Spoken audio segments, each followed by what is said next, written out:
بسم اللہ الرحمن الرحیم۔ السلام علیکم۔ حضرت ابو ذر رضی اللہ عنہ کہتے ہیں کہ ایک دن میں رسول خدا صلی اللہ علیہ وسلم کی خدمت میں حاضر ہوا۔ پھر حضرت ابو ذر رضی اللہ عنہ نے بیان کیا کہ میں نے عرض کیا یا رسول اللہ مجھے کوئی نصیحت فرمائیے۔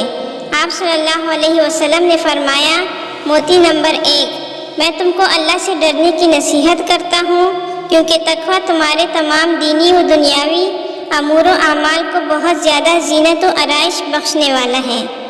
موتی نمبر 2، میں نے عرض کیا مجھے کچھ اور نصیحت فرمائیے۔ آپ صلی اللہ علیہ وسلم نے فرمایا تلاوت قرآن اور ذکر اللہ کو اپنے لیے ضروری سمجھو کیونکہ تلاوت قرآن اور ذکر اللہ تمہارے لیے آسمان میں ذکر کا سبب ہوگا اور زمین پر نور کا سبب ہوگا۔ موتی نمبر 3، میں نے عرض کیا میرے لیے کچھ اور نصیحت فرمائیے۔ آپ صلی اللہ علیہ وسلم نے فرمایا طویل خاموشی کو اپنے اوپر لازم کر لو کیونکہ خاموشی شیطان کو دور بھگاتی ہے اور دینی امور میں تمہاری مددگار ہوتی ہے۔ موتی نمبر 4، میں نے عرض کیا میرے لیے کچھ اور نصیحت فرمائیے۔ آپ صلی اللہ علیہ وسلم نے فرمایا بہت زیادہ ہنسنے سے پرہیز کرو کیونکہ زیادہ ہنسنا دل کو مردہ کرتا ہے اور چہرے کی رونق کھو دیتا ہے۔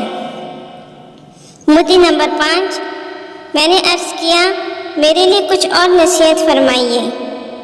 آپ صلی اللہ علیہ وسلم نے فرمایا سچی بات کہو اگرچہ کڑوی ہو۔ موتی نمبر 6، میں نے عرض کیا میرے لیے کچھ اور نصیحت فرمائیے۔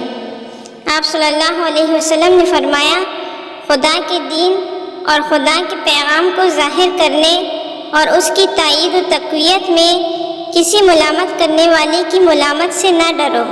موتی نمبر 7، میں نے عرض کیا میرے لیے کچھ اور نصیحت فرمائیے۔